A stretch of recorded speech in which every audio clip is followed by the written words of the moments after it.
The unified Galactic Council maintained peace for 12,000 years through strict adherence to battle protocols. All civilized species followed these sacred tenets of war, conducting conflicts with mathematical precision, symmetrical formations, and standardized weaponry. War was an art form, a dance of predictable moves and countermoves, a game with established rules that no spacefaring race would dare violate. In the Grand Council chambers orbiting Centaurus Prime, species from across the galaxy gathered to observe humanity's formal introduction.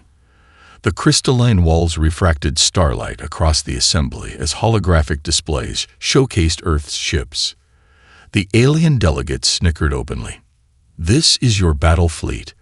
The Archon of Regulatory Standards gestured with 6 limbs simultaneously, his exoskeleton clicking with barely contained derision. These vessels lack unified design principles, standardized armaments, or proper battle configuration matrices. Admiral Janeway of Earth's United Defense Force stood tall despite the mockery. At 63, with silver-streaked hair and eyes that had witnessed 3 Earth wars, she knew something these aliens didn't. "Where you see chaos," Wei replied calmly, "we see adaptation." The Council's military attaches couldn't contain their amusement. Earth's fleet resembled a space junkyard rather than a cohesive armada. Mining ships retrofit with railguns flew alongside centuries-old warcraft, preserved from Earth's national navies. Experimental prototype vessels with bleeding-edge technology shared formation with civilian transports hastily converted for military use. No 2 ships looked alike. No battle group followed standard configuration. "How do you maintain proper battle harmony?" asked the Phalanx representative, a being whose species had fought exactly 17 wars in their million-year history, each following precisely the same tactical progression. "We don't," Wei answered simply.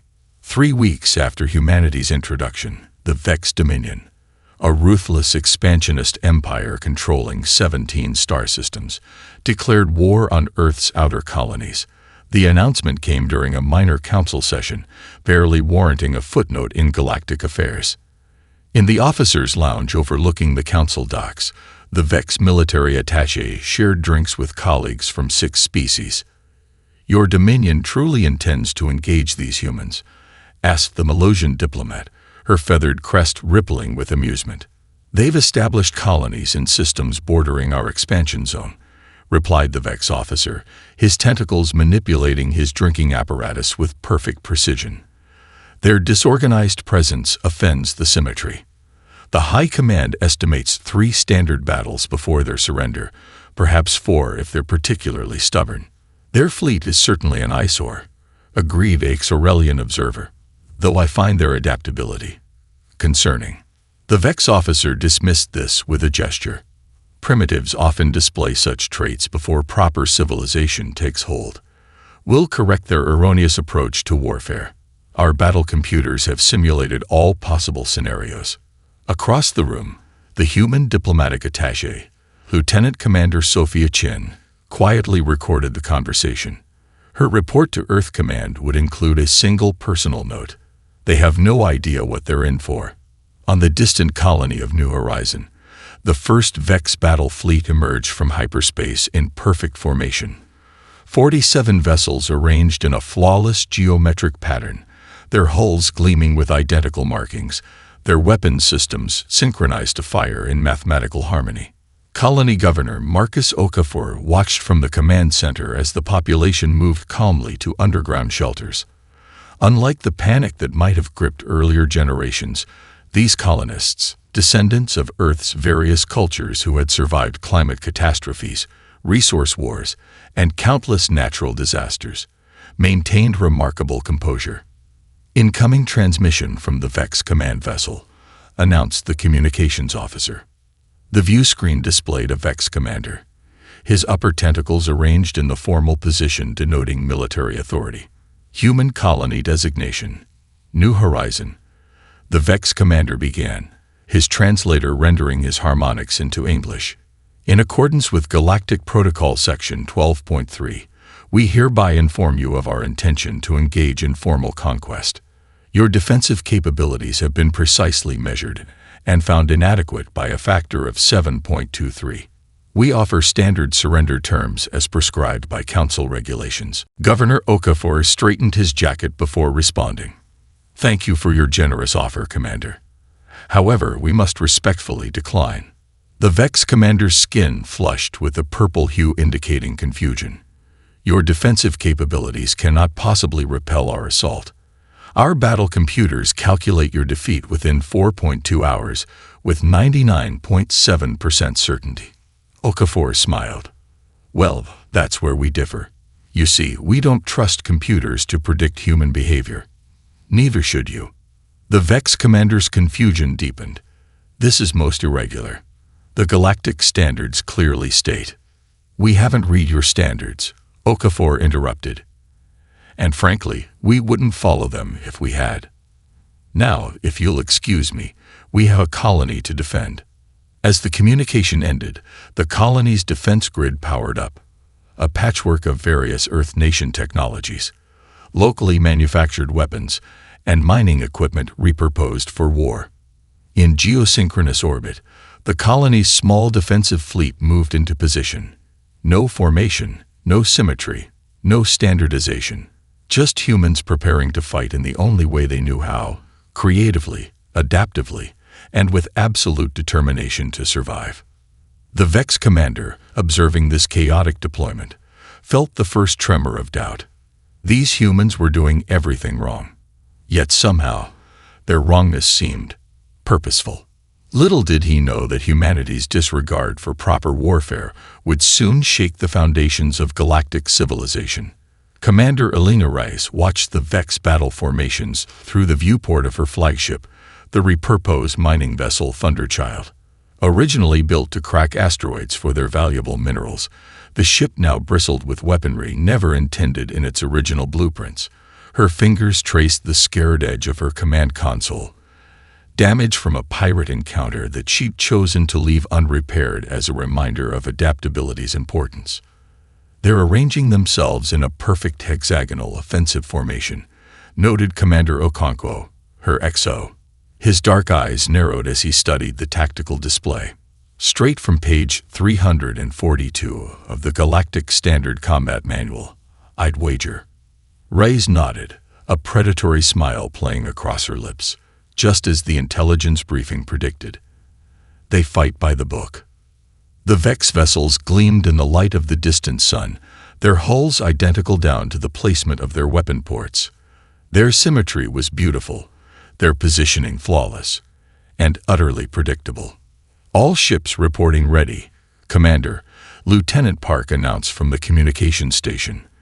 Though the Hiroshima Maru is experiencing power fluctuations in their port shield generators, tell Captain Nakamura to compensate with his starboard generators and stay behind the Dublin, Rise ordered without hesitation. Such imperfections would have horrified a Vex commander, but to Reyes, they were simply parameters to work around. Meanwhile, the human fleet executed its deployment pattern, though pattern was perhaps too generous, a term for what alien observers would see as chaos. Light corvettes deliberately shadowed larger destroyers, creating confusing sensor profiles. Decoy drones mimicked capital ship signatures. Civilian transports modified with experimental shield technology positioned themselves as unexpected defensive bulwarks.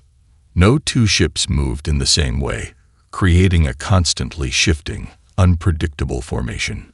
Incoming transmission, Lieutenant Park announced. Standard Vex surrender request. On screen, Rise ordered. The main display flickered to show the Vex commander, his upper tentacles arranged in formal battle configuration. Human fleet designation. Thunder Battle Group, the alien began, his voice rendered in flat English by the translator.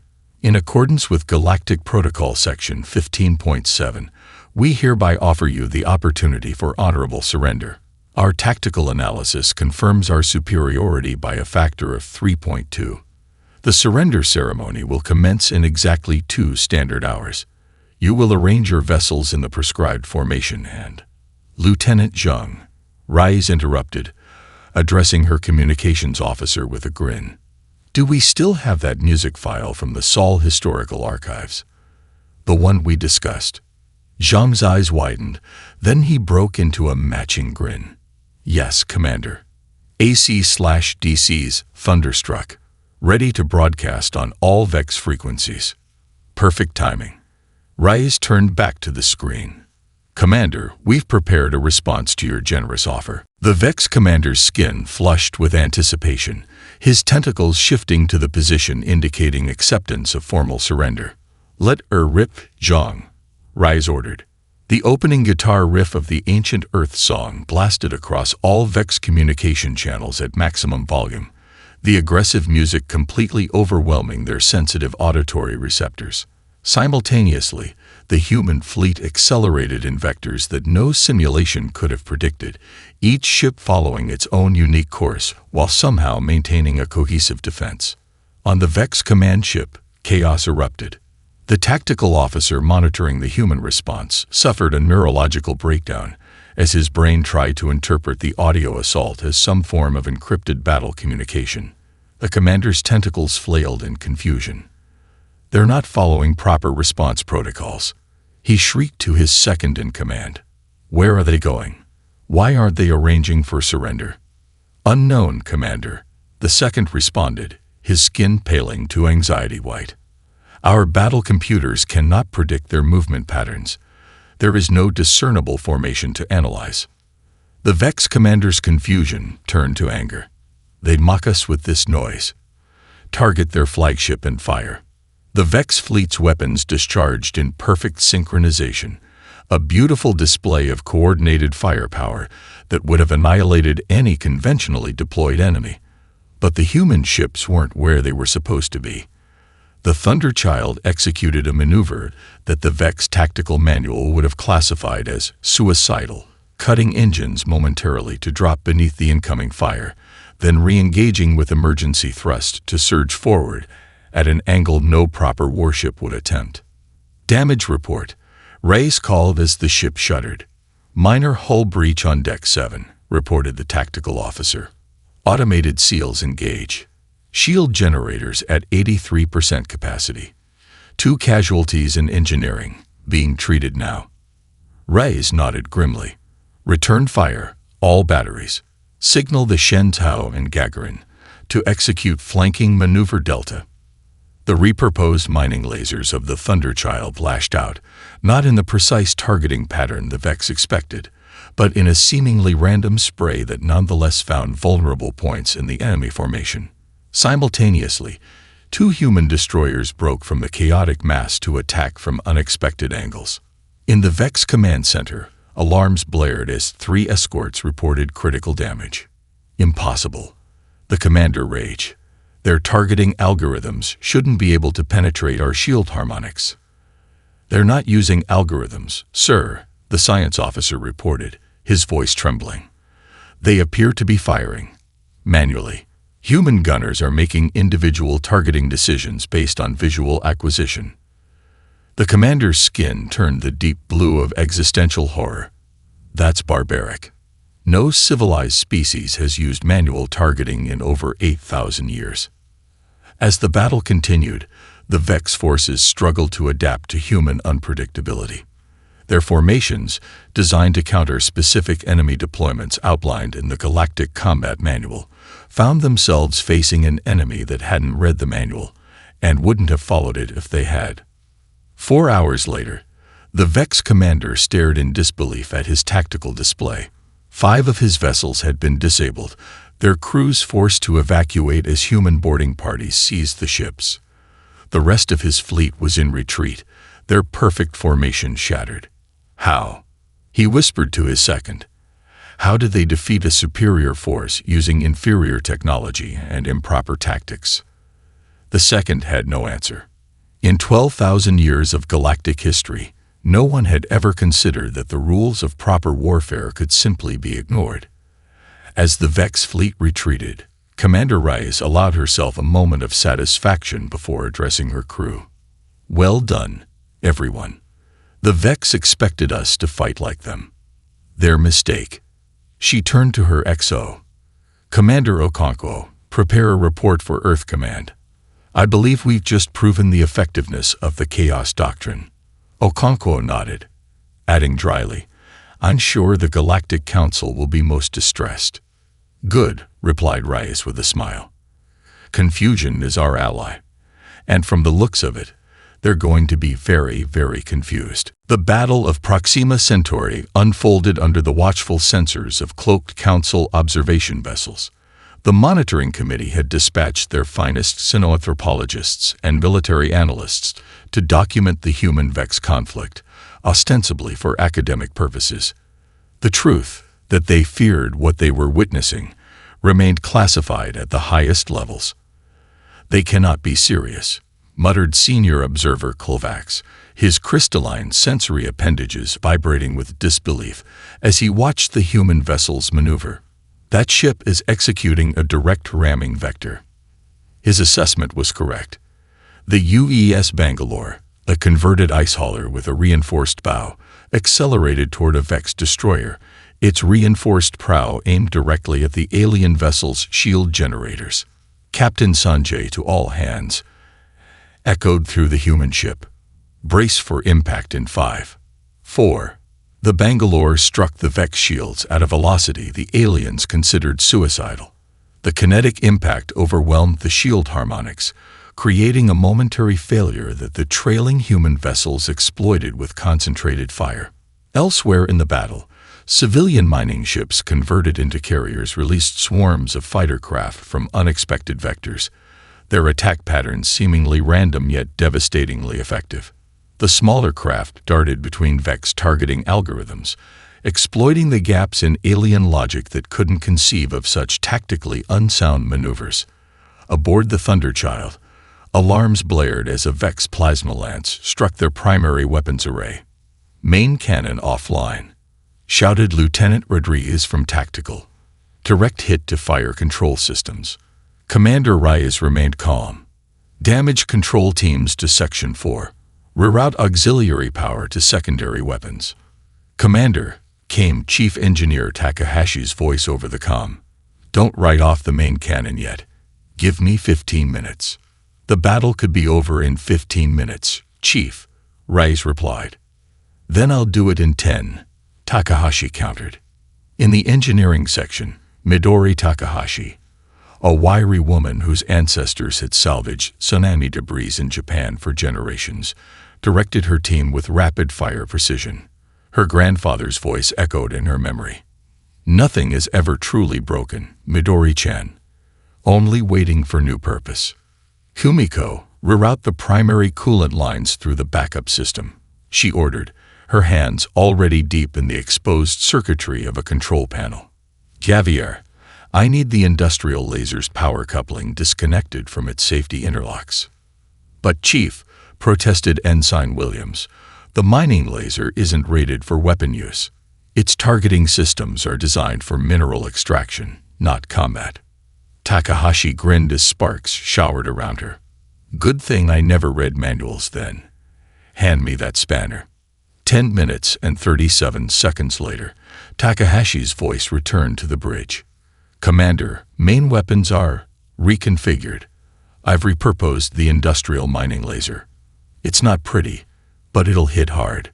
"Define reconfigured," Reyes asked, eyebrow raised. "I've redirected power from our mineral processing systems to supercharge the mining laser. We can't cut asteroids anymore, but we can fire pulses capable of reaching temperatures hot enough to melt Vex hull plating. The targeting's crude.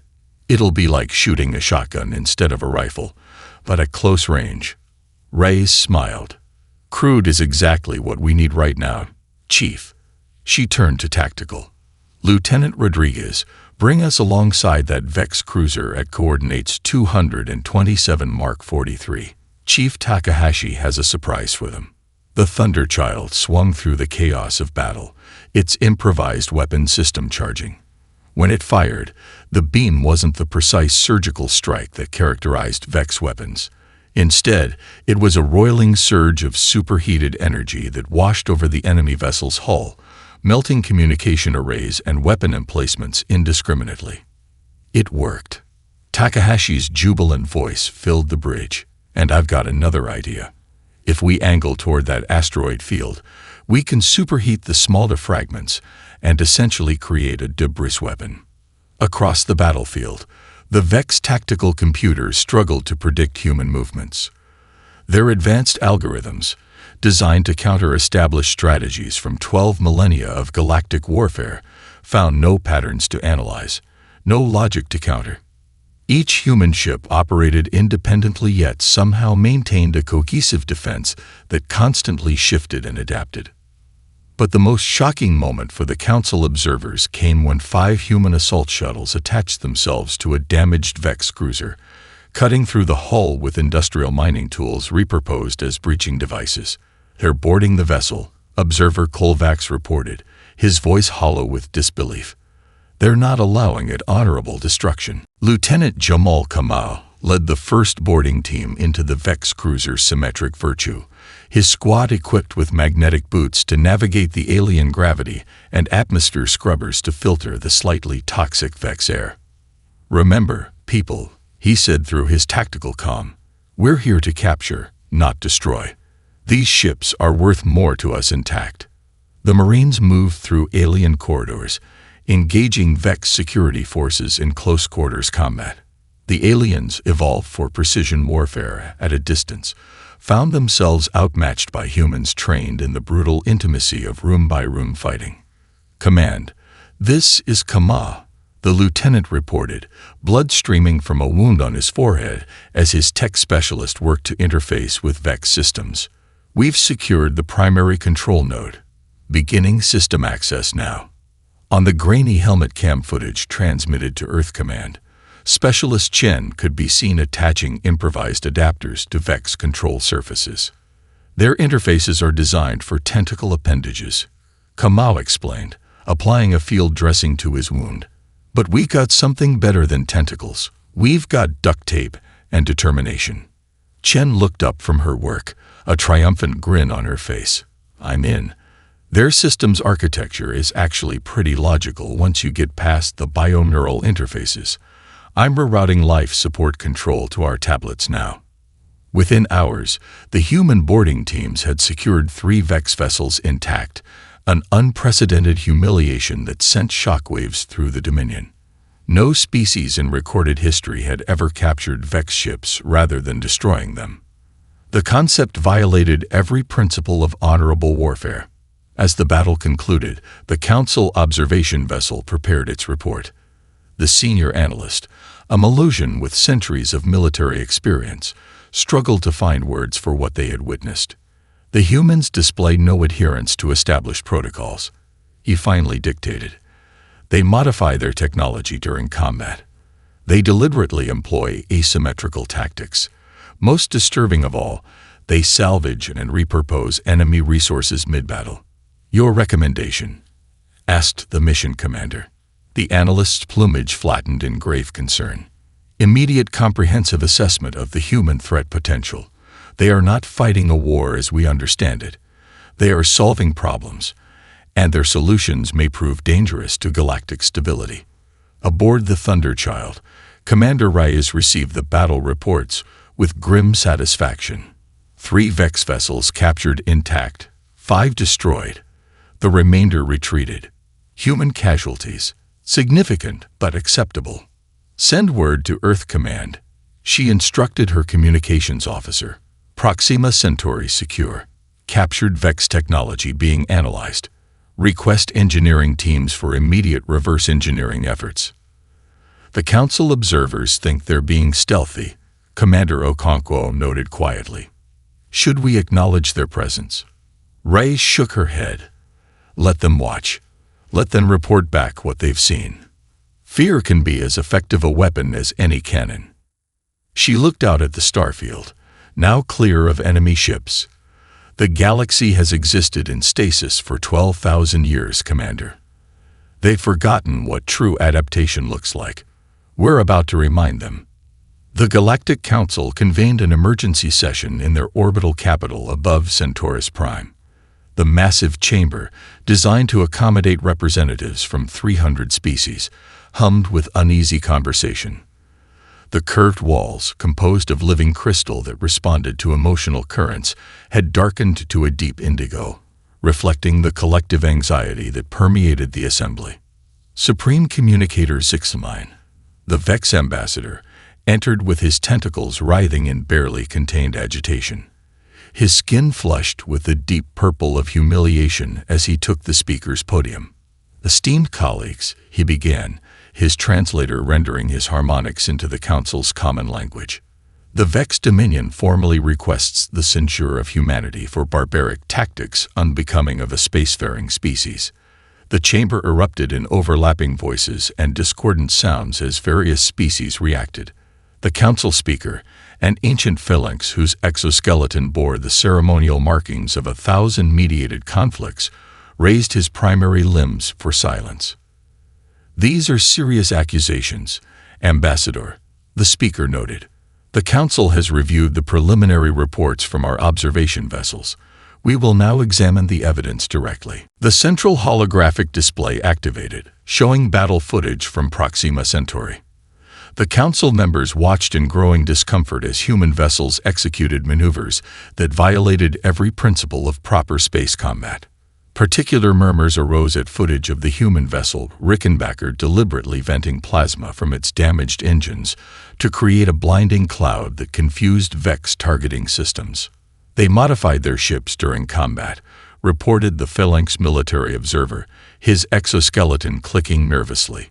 "Their engineering teams implemented improvisations that weren't in any technical specifications."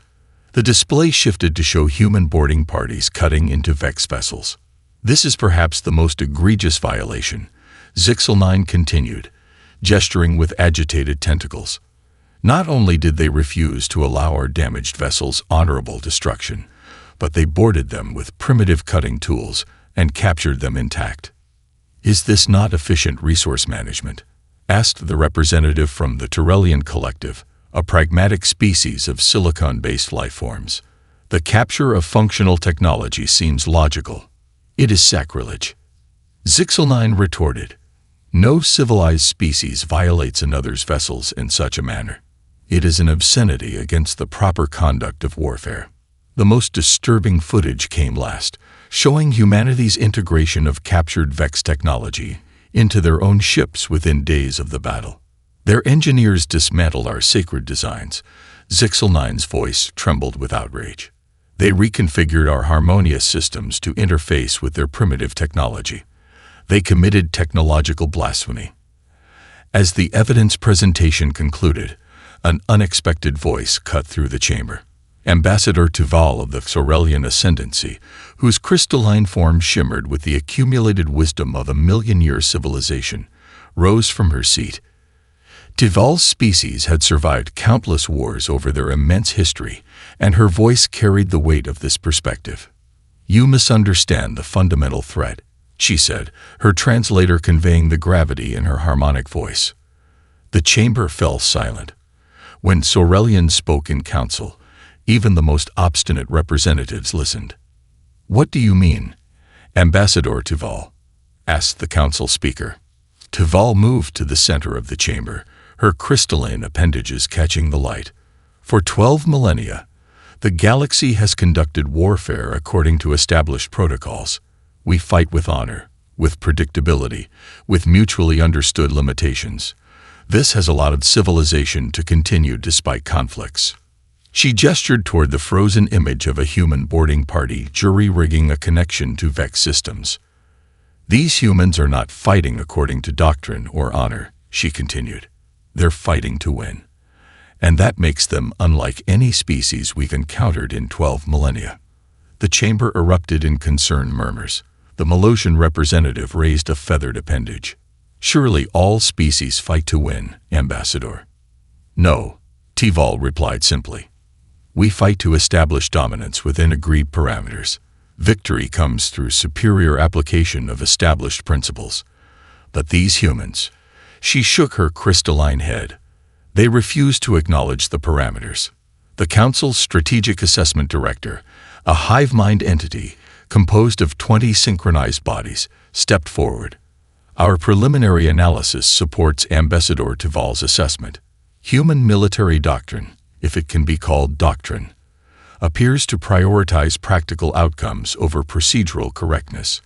They employ asymmetrical tactics, ignore established battle formations, and modify technology in ways that violate core design principles. And yet they defeated a superior Vex fleet, noted the Tyrellian representative. Precisely, said Tival. This indicates that our 12,000-year understanding of superior may require revision. The council speaker turned to the Vex ambassador. Supreme Communicator Zixelmine, what is the Dominion's intended response to these human tactics? The Vex ambassador's skin shifted to the reddish hue of determined aggression. The Dominion has allocated additional battle groups to the human conflict. We will correct their erroneous approach to warfare through overwhelming conventional force. Ambassador Tuval made the crystalline sound that her species used to express skepticism. Conventional force against an unconventional enemy. I question the wisdom of this approach. The Council voted after hours of debate.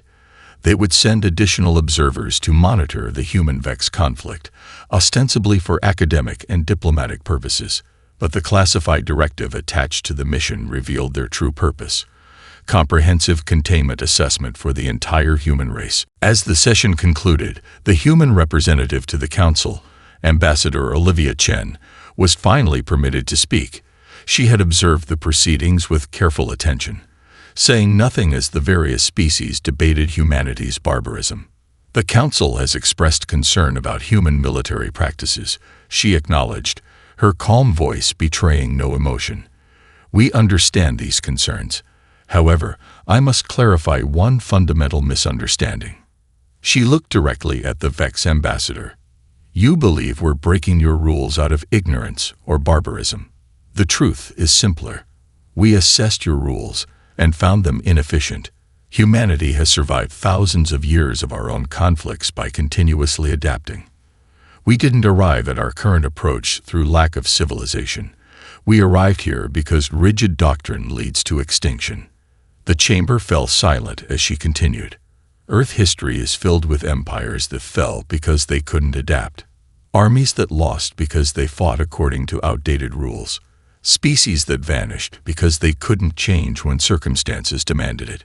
She gestured to the frozen image of human engineers repurposing Vex technology. This isn't barbarism. This is survival. And we're very, very good at surviving. After she departed, the Xorelian ambassador remained in the chamber, studying the battle footage with ancient eyes. A junior council aide approached hesitantly. Ambassador Tuval, do you truly believe humans pose a threat to galactic stability? The aide asked. Tival's crystalline form shifted in the pattern denoting deep contemplation. They don't threaten stability, she finally replied. They threaten stagnation. After 12,000 years of predictable warfare, the galaxy has forgotten how to truly adapt. These humans are a reminder of what we once were, before we confined conflict to comfortable parameters. Is that good or bad? The aide asked. That, said Tival, is the question that will define the coming century. As the war expanded across the Orion Arm, Vex tactical analysts identified a particularly puzzling human behavior. After 13 emergency analysis sessions, they finally created a new lexical entry in the Vex language to describe it. Kryshevik, roughly translated as unacceptable problem circumvention, or in human terms, workarounding. Supreme Tactician Zixqualto presented his findings to the Vex War Council, his skin patterned with the formal markings of scientific rigor.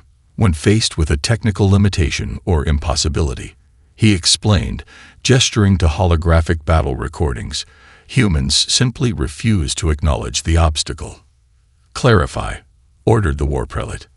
Consider the standard response when a weapon system is incapable of penetrating enemy defenses, Zixqualto continued. The logical action is to retreat, develop improved weapons according to established research protocols, then re-engage when technological parity is achieved. This is fundamental, agreed the war prelate. It is how civilization advances in measured, appropriate steps. Humans reject this process entirely, said Zixqualto. his skin flushing with the yellowish tinge of intellectual distress. They don't solve problems. They circumvent them through methods no rational species would consider. The holographic display shifted to footage from the colony of New Horizon, surrounded by Vex forces with superior firepower. The colonial militia's railguns bounced harmlessly off the latest generation of Vex shields, a technological advantage that should have guaranteed Vex victory within hours. But instead of surrender, the recording showed militia leader Carmen Diaz in an emergency meeting with her colony's engineering team, mostly former terraforming specialists who had shaped the planet's atmosphere for human habitation. If we can't shoot through their shields, Diaz told her skeptical council, we'll make the atmosphere itself a weapon.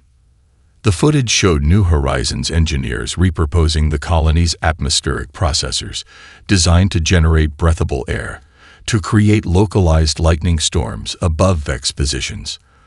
The concentrated electrical discharges didn't need to penetrate shields designed to stop projectiles. They simply overwhelmed the shield generators with environmental energy it weren't configured to handle. They converted climate control technology into a weapon, Zix Calto said, his tentacles twitching with discomfort. The conceptual leap between these functional domains should not be possible without centuries of theoretical groundwork. The war prelate's skin darkened with concern. A cultural anomaly. This colony leader was perhaps uniquely creative. Negative, replied Zix Calto. We have documented 377 distinct instances of this behavior across all human military units. He changed the display to show Commander Raya's fleet encountering a Vex blockade at Ta City, where synchronized field projectors generated impenetrable energy barriers across all approach vectors. According to the Galactic Combat Manual, the standard response to such a blockade was retreat and strategic redeployment. Instead, the footage showed Rice directing her engineering teams to repurpose mining drones. The drones, designed to tunnel through asteroids for resource extraction, were sent to create massive clouds of precisely calculated debris. Their barriers are perfect against weapons, Rice explained to her officers, but they never considered they might be vulnerable to dirt. The recording showed the resulting debris cloud being drawn into the Vex barrier generators, overwhelming their filtration systems and causing cascading failures across the blockade. They defeated our most advanced defensive technology with rock fragments, the war prelate said, his voice hollow with disbelief. This pattern repeats throughout our encounters, confirmed Zix Calto. When faced with our superior jamming technology, they used primitive radio systems built from scavenged parts. When our gravitic disruptors prevented their ships from maneuvering, they deliberately detonated their own damaged vessels to create propulsive shock waves. When standard communication was impossible, they employed visual light signaling methods forgotten by civilized species millennia ago. A junior analyst nervously raised a tentacle. Could we not simply anticipate these workarounds and counter them preemptively? Zix Calto's skin flushed with the blue-green of professional embarrassment. We have attempted to model their problem-solving processes. Our simulations failed. Without logical constraints, the possibility space becomes infinite. The war prelate studied the recordings in silence, his primary brain processing the tactical implications while his secondary brain calculated the philosophical ramifications. There is a pattern here, he finally said. Their adaptations all share one quality. They redefine the functional parameters of existing technology rather than developing new technology. Precisely, agreed Zix Calto. They appear incapable of accepting that a tool has fixed purposes. In their paradigm, anything can be repurposed for immediate needs, regardless of design intentions or operational protocols. On a captured human vessel being studied by Vex researchers, they had discovered a primitive adhesive strip called duct tape, used in 837 different applications, none of which aligned with its original purpose. Similarly, a simple cutting tool labeled Swiss Army knife had been modified by human engineers to serve as an emergency electronic bypass system. We have identified the root of this behavior, continued Zix Calto. Human history lacks the stability that shaped our evolution. Their planet experienced rapid climate shifts, requiring constant adaptation. Their political systems repeatedly collapsed and reformed. Their technology developed chaotically rather than according to orderly progression. They never established proper constraints on innovation. The War Council sat in troubled silence, tentacles undulating in the formal pattern denoting deep concern. Finally, the War Prelate activated the secure communication linked to the Vex homeworld. Recommendation to the Supreme Dominion, asked the Imperator's holographic image. Escalation, replied the War Prelate grimly. The humans must be contained before their chaotic approaches contaminate established galactic protocols. Deploy the symmetrical doom. As the transmission ended, the War Prelate turned to his assembled officers. For 3,000 years, no species has withstood our ultimate weapon. Even its arrival in a system has been sufficient to force immediate surrender. And if the humans attempt to work around the symmetrical doom, asked Zixcalto quietly. The War Prelate's skin flushed with the deep purple of absolute certainty. Some problems cannot be circumvented. The humans are about to learn the limits of their adaptability. But deep in his tertiary brain, a flicker of doubt pulsed like a warning beacon. These humans, these workaround warriors, had already rewritten the rules of warfare that had stood unchallenged for 12 millennia. What other impossibilities might they casually dismiss? 6 months into the war, the Vex Supreme Command faced an unprecedented crisis. Their fleets had suffered 17 major defeats despite technological superiority. Their tactical computers, loaded with 12 millennia of battle doctrine, failed consistently against human unpredictability. Most humiliating of all, 37 Vex vessels had been captured intact, their crews forced to abandon ship as humans swarmed aboard with primitive boarding techniques. In the sacred war chamber of the Vex homeworld, the Imperator himself presided over the emergency session, his ancient body suspended in the ceremonial fluid tank that marked his status. His 16 primary tentacles arranged themselves in the pattern signifying existential concern. The time has come, the Imperator announced, his voice resonating through the harmonic fluid. Deploy the symmetrical doom. A shocked ripple passed through the assembled commanders. The symmetrical doom had not been utilized in 700 years. Its mere existence had been sufficient to force surrenders across the galaxy for 3 millennia. The massive vessel emerged from its sacred docking station in the heart of Vex territory, its perfectly symmetrical form stretching 17 kilometers from stem to stern, no angle deviated by so much as a millimeter from absolute mathematical perfection. Its weapon systems could destabilize planetary cores or shatter moons. In 3,000 years of service, it had never been defeated. Following the ancient protocol, the Vex Supreme Command transmitted their formal announcement to all human frequencies, offering Earth one final chance to surrender honorably.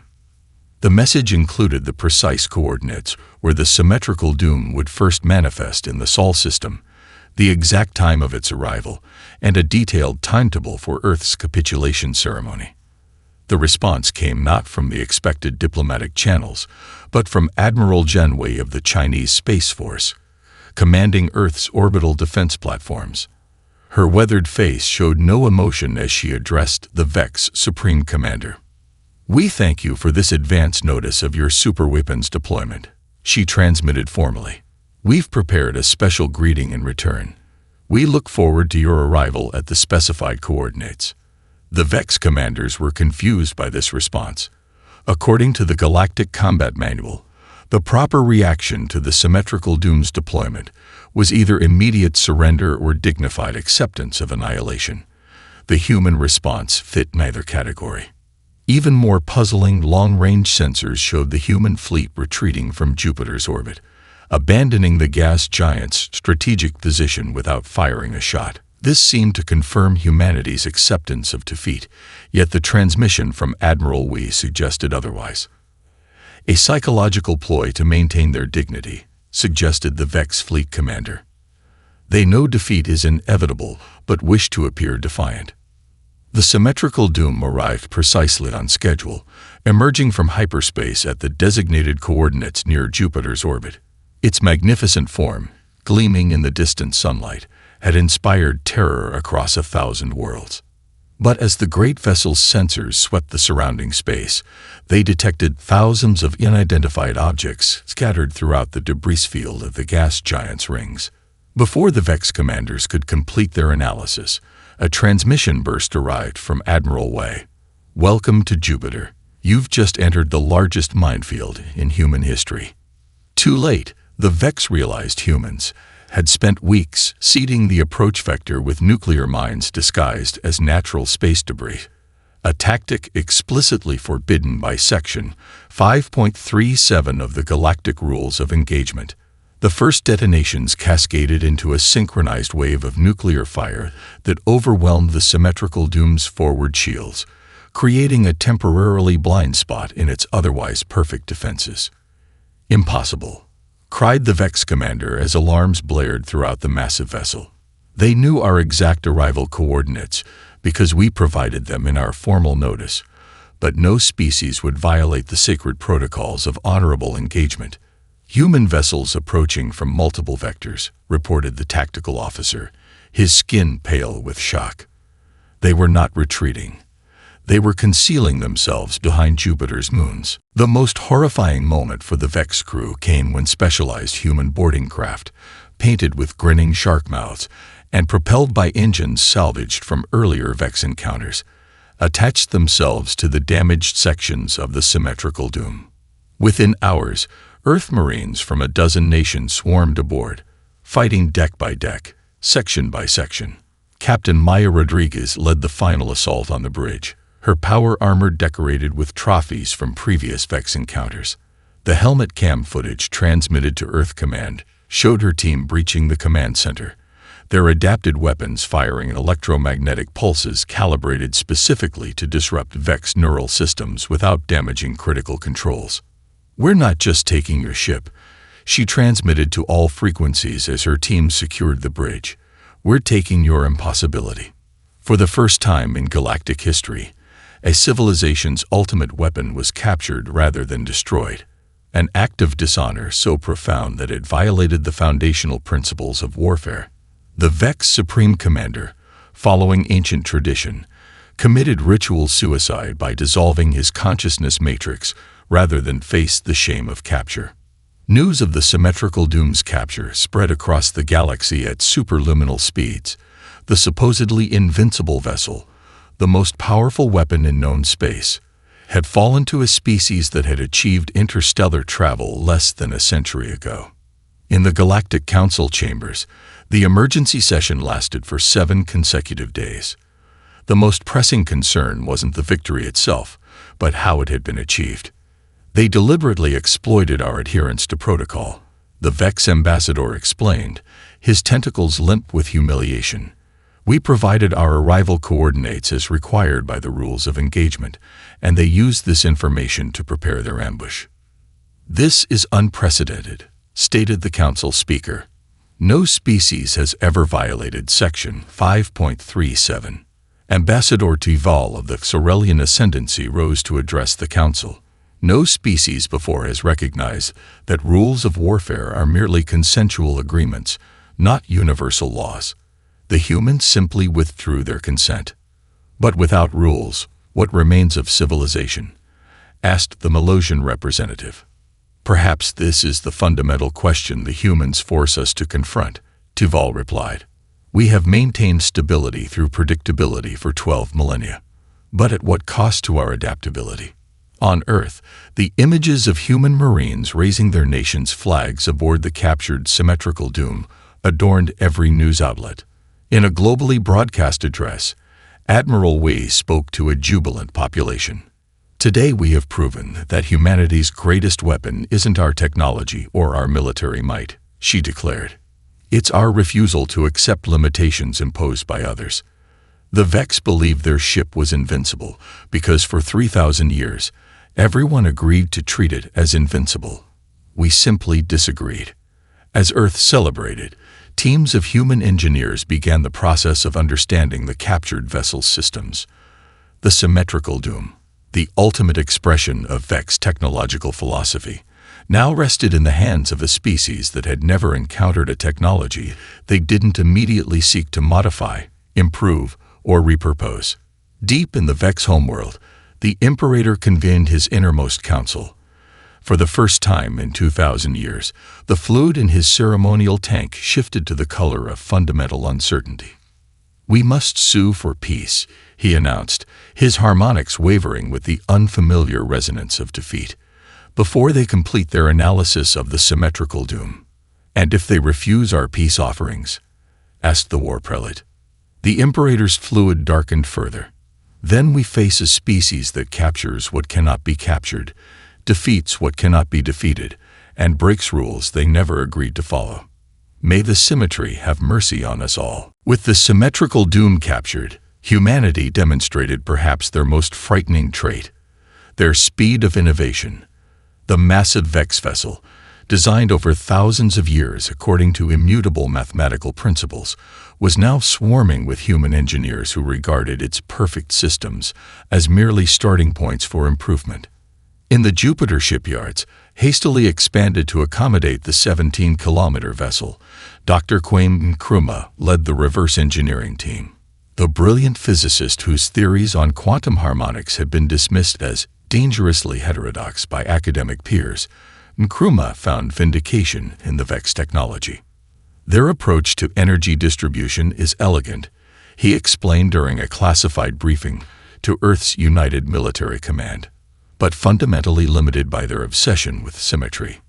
Admiral Wei studied the holographic representation of the vessel's systems. "Explain." "The Vex designed all systems to maintain perfect balance," Nkrumah continued, manipulating the display to highlight power conduits. "Every quantum cascade on the port side is mirrored by an identical system on starboard. Mathematically beautiful, but functionally inefficient. By introducing controlled asymmetry," he gestured, and the hologram reconfigured, "we can increase power output by 43% while reducing radiation signatures by 27%. "How quickly can these modifications be implemented?" asked Admiral Wei. Nkrumah smiled. "We began 3 days ago. The first sections are already operational." Within mere weeks, a time frame that horrified Galactic Council observers, human engineers had not only understood the Planet Killer's technology, but had begun improving upon it. They combined principles no alien would consider viable, integrating Vex quantum cascade systems with human neural network targeting algorithms and repurposed mining excavation technology. "The Vex designed this ship to destroy worlds," Nkrumah explained in a subsequent briefing. "We've redesigned it to save them." When questioned, he elaborated, "The primary weapon system can be calibrated for precision strikes against military targets rather than planetary destruction. Additionally, by reversing the phase harmonics of the gravity manipulators, we can stabilize tectonic instabilities rather than creating them." The Council hastily called for peace talks, offering to mediate between humans and the Vex Dominion. But humanity, sensing advantage, pressed forward with their momentum. 6 additional Vex vessels had been captured in the wake of the symmetrical doom's fall, and all were undergoing similar transformations in orbital shipyards. Most concerning to Council observers were the smaller craft emerging from human manufacturing centers. These vessels, barely larger than shuttles, incorporated hybridized human Vex technology in ways that violated fundamental engineering principles. Their power systems operated at theoretically impossible efficiencies. Their weapon configurations ignored standard design limitations. "They're not just using our technology," reported a Vex informant embedded in the observation team. "They're changing it into something that should not function, yet somehow does." The decisive moment came at the Battle of Epsilon Indi. The Vex had deployed their remaining major fleet in a desperate bid to stop the human advance before the retrofitted symmetrical doom could be deployed. Their formation was perfect, their tactical computers loaded with every available analysis of human battle patterns. Admiral Reyes, commanding the human counterforce, transmitted a message to her fleet moments before engagement. Council observers, monitoring all communications, recorded her words. "Remember the Edison principle, people. They expect us to fight like last time. Let's show them something new." The human fleet executed what Admiral Reyes termed the Crazy Ivan maneuver, deliberately overloading their engines to create electromagnetic pulses while simultaneously launching thousands of miniaturized attack drones, no larger than coffee cups, each carrying modified Vex weaponry. The Vex flagship Eternal Symmetry, unable to process the contradictory tactical data from so many small targets, was overwhelmed in minutes. Its targeting systems, designed to track conventional vessels, failed completely against the swarm of microdrones. Its shields, calibrated to repel energy weapons and kinetic impacts, offered no defense against the drones that attached themselves to the hull and cut their way inside, using modified mining lasers. The most shocking moment came when the Eternal Symmetry's commander received a transmission from inside his own vessel, from human operators who had already reached the secondary command center. "Your ship is now compromised," came the calm voice of Lieutenant Jin Park, his face visible on the Vex commander's own security monitors. "You have two options: surrender intact, or we will be forced to disable life support in your sections. We would prefer to avoid unnecessary casualties." Across 40 light-years, Vex colonists watched in horror as their supreme flagship lowered its shields and powered down its weapons rather than self-destructing. The code transmitted from the Eternal Symmetry contained a single phrase that would haunt the Vex Dominion for generations. They were already inside. The Dominion sued for peace the following solar day. The terms they offered were shockingly generous, hoping to appease the terrifying humans before they could innovate further. "They don't just adapt technology," warned the Vex war philosopher to the Dominion's ruling council. "They transform its very purpose. Given enough time, they could remake the galaxy in their chaotic image." When the peace delegation arrived at Earth, they were escorted to the orbital diplomatic station by two vessels that particularly disturbed the Vex representatives.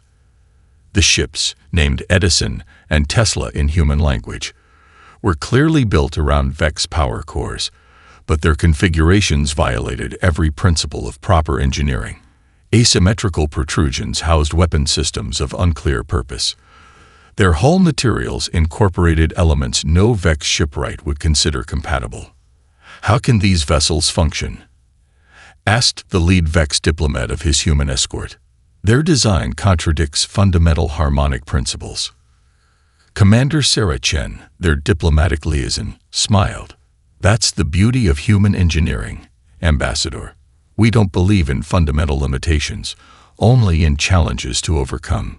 The peace treaty was negotiated in record time. The Vex conceded far more territory than the Council expected and agreed to unprecedented technology exchanges. Most remarkably, they accepted a novel provision allowing human engineering teams to assist with infrastructure improvements on Vex worlds affected by the conflict. "You're surrendering your technological sovereignty," observed Ambassador Tuval when the terms were presented to the Council for ratification. "This goes beyond peace. You're inviting human influence into your civilization's core." The Vex representative's skin displayed the pattern of grim acceptance. "We have analyzed the alternatives. Continued conflict would result in more than military defeat.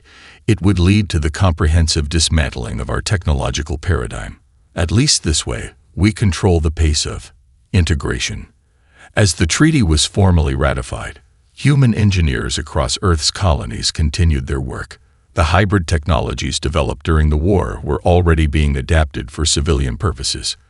Mining ships incorporated modified Vex gravitational manipulators to extract resources with unprecedented efficiency.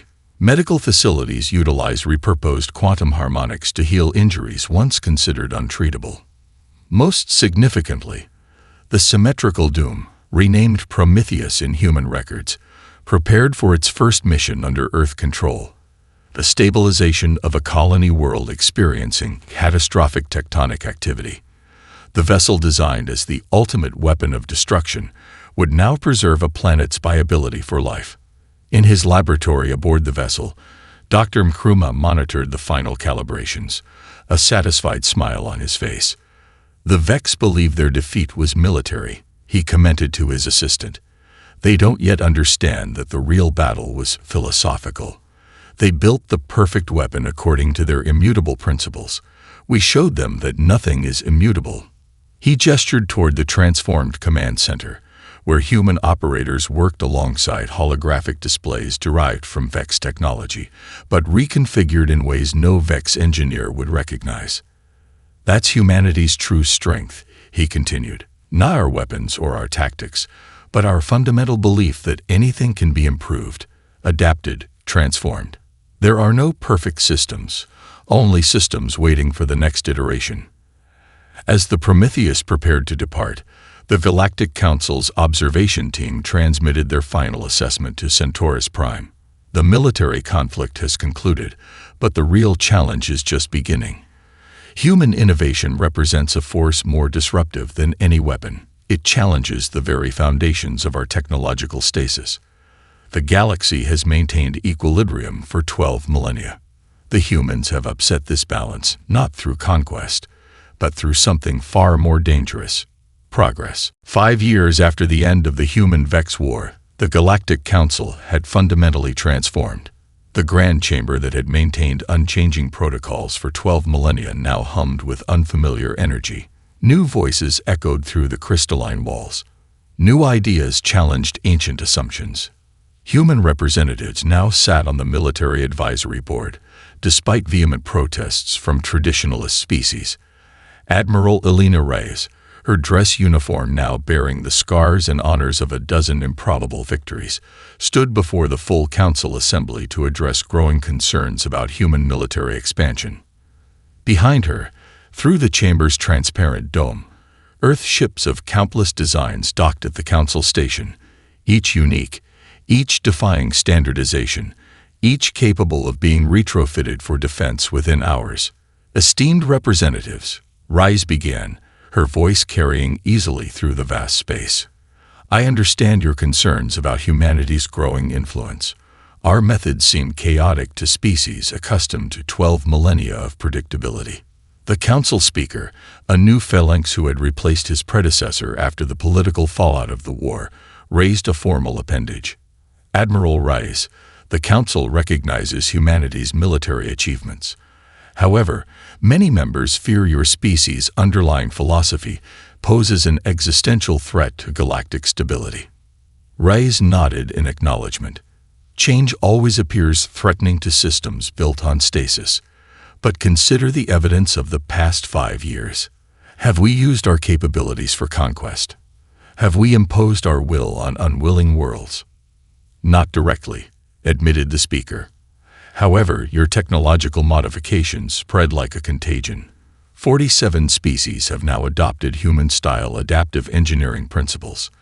The standardized technologies that have maintained interoperability for millennia are being abandoned for customization. He pronounced the word as if it were profanity. We don't seek conquest, Rise explained to the assembled representatives of 300 species. We simply refuse to lose, whether the opponent is an enemy fleet or a technical limitation. The council chambers filled with uneasy murmurs.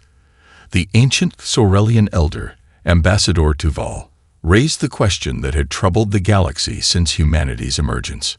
But without standardized protocols, without proper battle doctrines, without predictable engagement parameters, how can warfare be conducted with honor and meaning? How can civilization maintain coherence when each species might develop incompatible technological paradigms? Reyes smiled, the expression simultaneously warm and predatory. That's exactly the point, she replied. We don't want warfare to be predictable. We want it to be obsolete. The threat of unpredictability is our greatest deterrent. She gestured toward the viewports, where Earth's disparate ships docked alongside the increasingly diverse vessels of other species. For 12,000 years, the galaxy maintained peace through standardization. Everyone fought according to the same rules, used the same technologies, followed the same doctrines. The result was stagnation masquerading as stability. From the Vex delegation came an unexpected voice. Subharmonist Zixgalto, the former tactical analyst who had first identified humanity's workaround tendencies, now served as the Dominion's chief representative. Admiral Rice speaks uncomfortable truth, he admitted, his skin displaying the formal markings of philosophical revelation. The Vex Dominion maintained unchanging perfection for 7,000 years. We believed ourselves the pinnacle of technological evolution. His tentacles shifted to the newly adopted pattern indicating adaptive reconsideration, a gesture that would have been heretical before the war. In the 5 years since the conflict ended, our hybrid engineering teams have made more progress than in the previous 5 centuries. The integration of human adaptive principles with Vex harmonic mathematics has created possibilities neither civilization could have achieved alone. As evidence, he displayed holographic schematics of the new Vex human medical facilities that had reduced mortality rates across 17 systems, technology that combined Vex precision with human creative problem-solving. The council session concluded without formal resolution, but the debate continued across the galaxy. As human diplomatic and trade ships spread throughout known space, no two exactly alike, each carrying the potential for unexpected adaptation.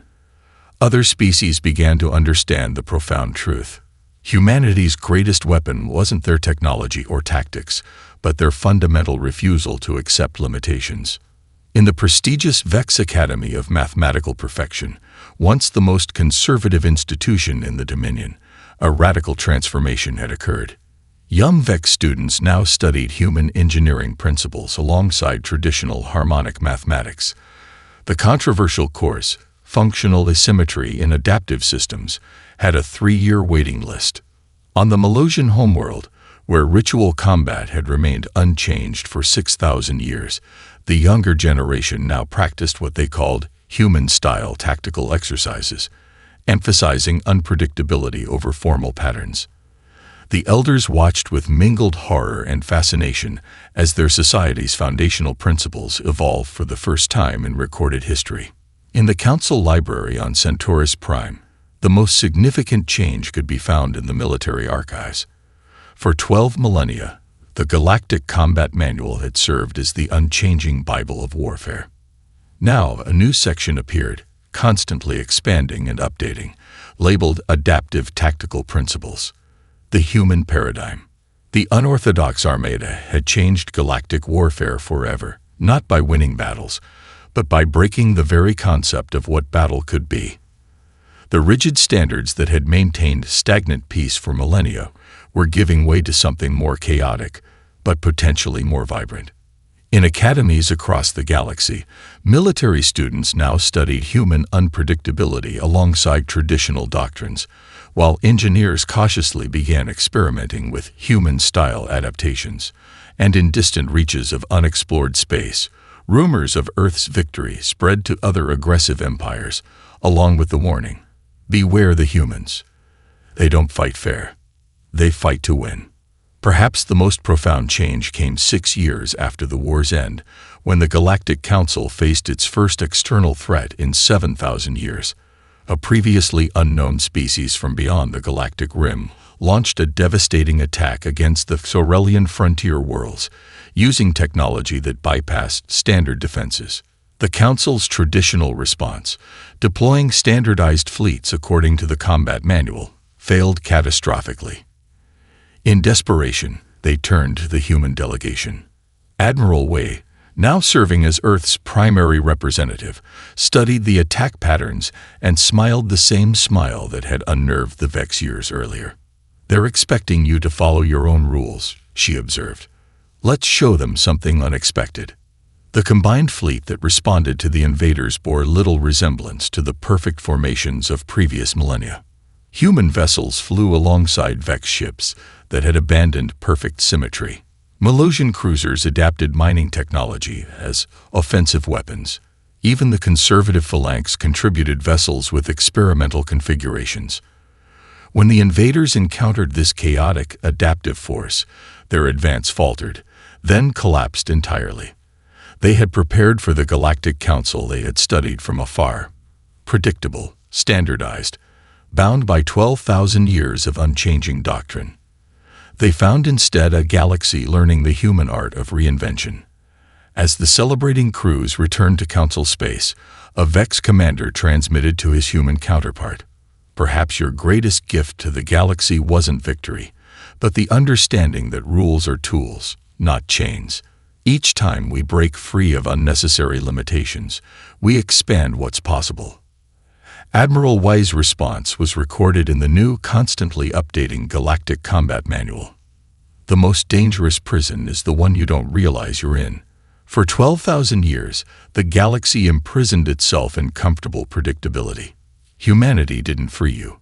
We just showed you the door was never locked."